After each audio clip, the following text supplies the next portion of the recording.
Matindi po ang ginawa ni General Bato. Gumawa ng isang resolution para ma-dismiss itong tinatawag na impeachment ni Inday Sara. Dahil dyan po, ang mga kalaban, mga kritiko, nagsama-sama. Talagang gustong batuhin si General Bato. Grabe sila. Pero General Bato, ginawa lang ang tama para ipagtanggol si Inday Sara na talagang gusto nilang pabagsakin. Kaya mga kababayan, ito na po. Panoorin po natin ang de facto dismissal na po ito na ginawa ni General Bato.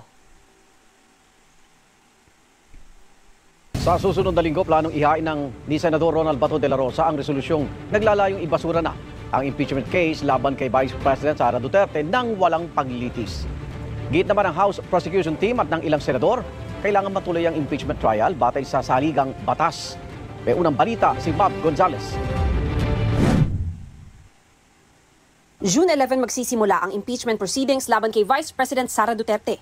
Pero hindi pa man nagsisimula, may kumalat na sa Senado na draft resolution na layong ibasura ang impeachment complaint nang hindi dumaraan sa paglilitis. Wala itong pirma at pangalan ng may akda. Si Senador Bato de la Rosa, na kilalang kaalyado ng mga Duterte, patay mali siya nung una. Pero inamin din niya kalaunan na siya ang nasa likod ng draft resolution. Nakasaad dito na dahil hindi pwedeng tumawid sa susunod na 20th Congress ang impeachment trial ng bise at wala ng oras para talakayin ang articles of impeachment dahil pa-adjourn na sila sa June 13, dahil na rin sa timing ng pag-transmit ng Kamara sa kanila ng impeachment complaint, dapat anila ideklara ng Senado ang de facto dismissal ng impeachment case laban kay Duterte. May nakuha na po ba kayo kung ilan ng susuporta? Mamaya na pag sizeable na yung number na sumuporta. Ang iba magkasama namin may ibang draft. So siguro i-incorporate yun kung ano yung magagandang provision doon sa kanilang mga draft para mapaganda yung final version at magiging acceptable sa lahat. Magandang umaga mga kababayan. Nako po, ngayong umaga na ito, pag-uusapan po natin itong si General Bato. Dahil binabanatan ngayon ng mga bangag na vloggers at mga tauhan ni Tambalislos. Alam niyo ba mga kababayan na itong ginawang resolution para ibagsak na at ibasura itong impeachment, talagang ginulat ni General Bato ang buong mundo. Kahit itong mga bangag, nagsisinghot na mga adikto sa polboronic na mga vlogger, abay galit na galit. Si Bato daw ay walang modo, bastos, hindi mahal ang bayan, ang mahal daw niya ang mga Duterte. Aba mga kababayan, di ba si Escudero binabanatan ng Piklawan, Bangagan at mga Pulahan. Ngayon po, si General Bato na naman ang pinagkaisahan nila. Kaya ayan po ang ating pag-uusapan. Bastos daw itong dalawang ito mga kababayan. Totoo ba na wala silang pagmamahal sa bayan? O talagang ang dalawang ito ang pinakamatibay at pinakamalupit na nagmamahal sa bayan?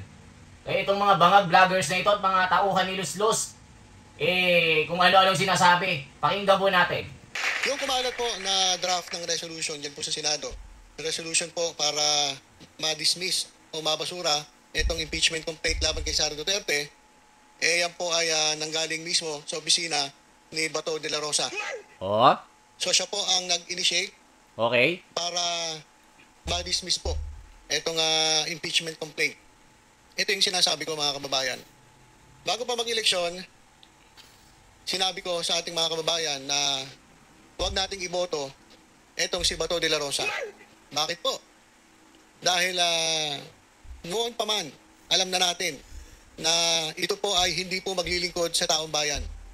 Hindi po ito maglilingkod sa interes ng mas nakararami. Hindi po ito maglilingkod sa interes ng mga Pilipino.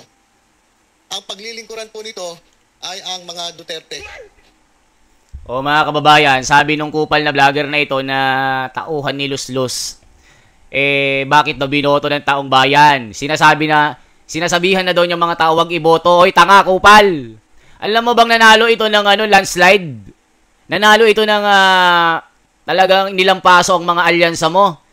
Itong tauhan ni Luslos na ito mga kababayan, ito rin yung sinasabi niya na kung sino-sino daw ang pinagkakaisahan ng Iglesia ni Cristo, mga balasubas daw, mga killer daw, bakit daw binoto sila Bato. Yan ang pinagkaisahan ng taong bayan at kapatiran. Tapos sasabihin nila, bumoboto ng mga hayop, bumoboto ng mga hindi nagmamahal sa bayan? Sino ang hindi nagmamahal sa bayan? Nakita mo ang alyansa?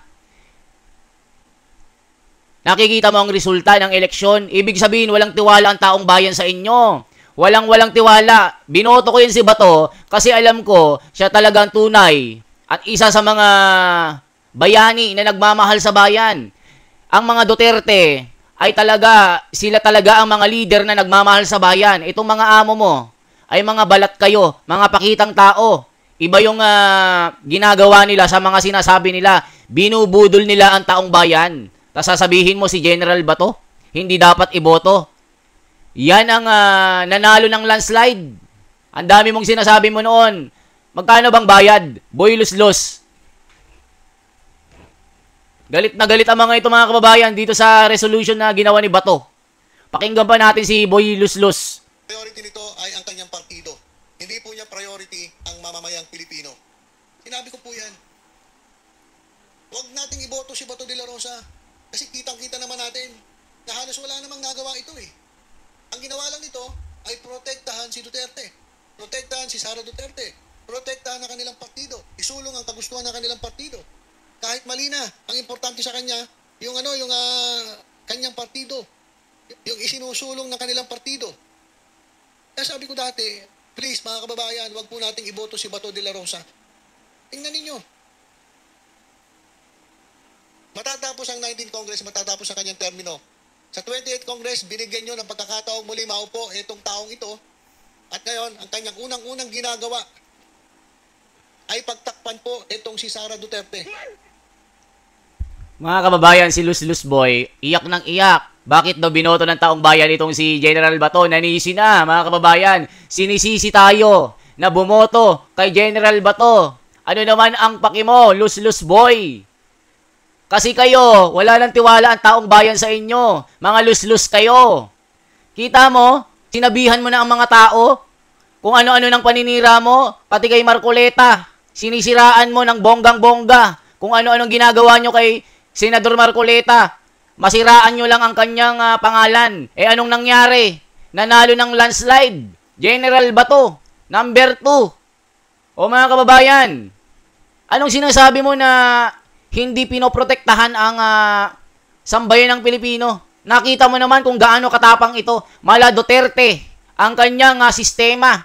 Siya ang may pinakamalaking papel noong panunungkulan ni Duterte.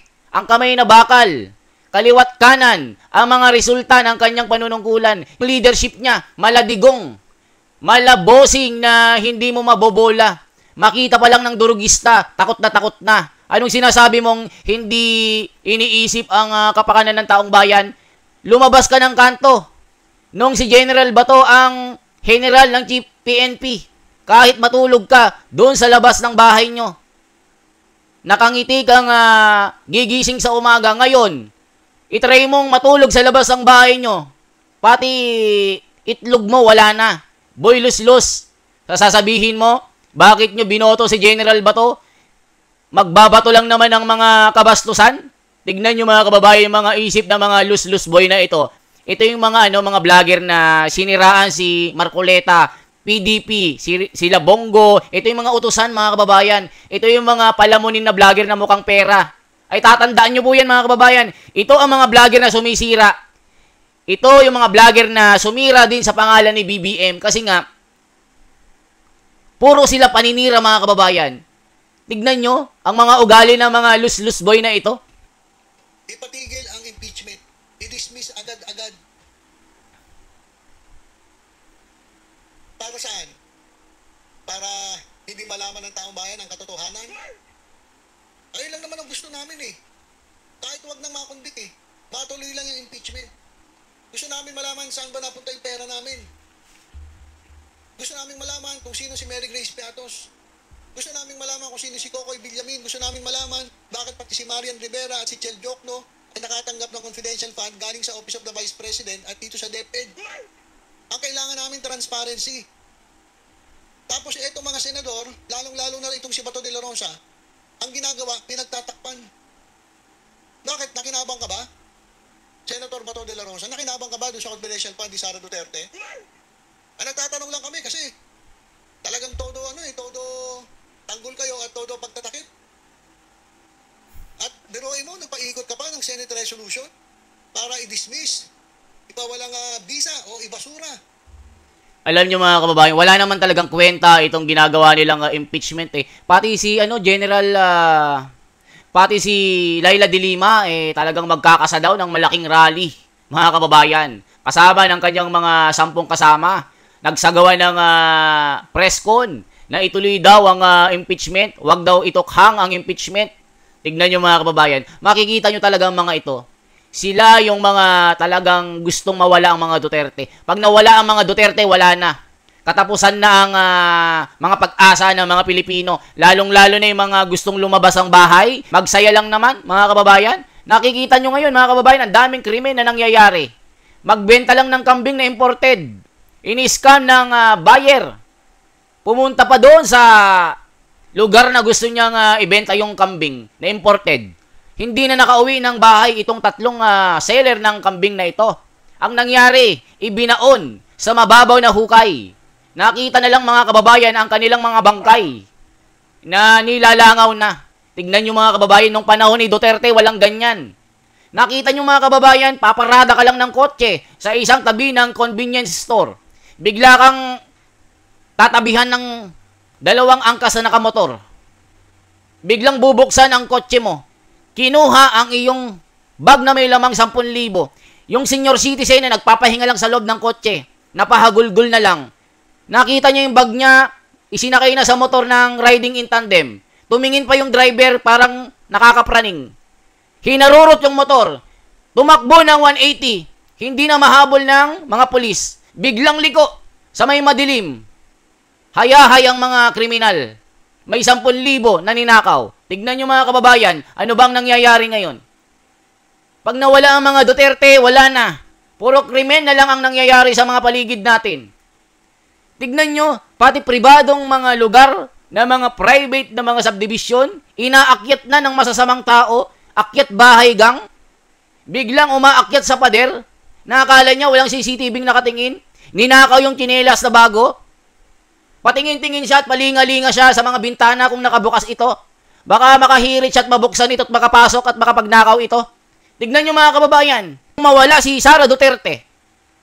At talagang pagsamantalahan nila kasi talaga namang tinaniman lang nila ng kaso ito. Itong sinasabi nilang pera na ninakaw daw ni Sara Duterte ay walang katotohanan.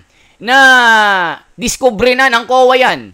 Wala kayong makitang discrepancy sa kanyang transaksyon ng mga illegal. Pag nawala ang mga Duterte, wala nang pag-asang bayan. Ang mangingibabaw mga buhaya, mga kriminal, mga durugista, mga mayayabang, mga palalo. Tignan nyo mga kababayan ang paligid natin, magulo na. Pag nawala si Sara Duterte at ma-impeach nila na walang kalaban-laban, meron pa bang pag-asang Pilipinas? Wala na po. Sasakupin na tayo ng mga mapagsamantala, mga mayayabang, mga kurap, na mga nanunungkulan. Pag nawala si Duterte, wala nang pag-asa. Kaya tama lang si General Bato na binato niya ng bato ang mga kalaban. Gumawa ng resolusyon para sa impeachment para ibasura na ito sa basurahan. Ganyan po mga kababayan. Kaya tama lang ito, Chis Escudero, General Bato, gawin nyo ang tama. Dahil suportado kayo ng taong bayan.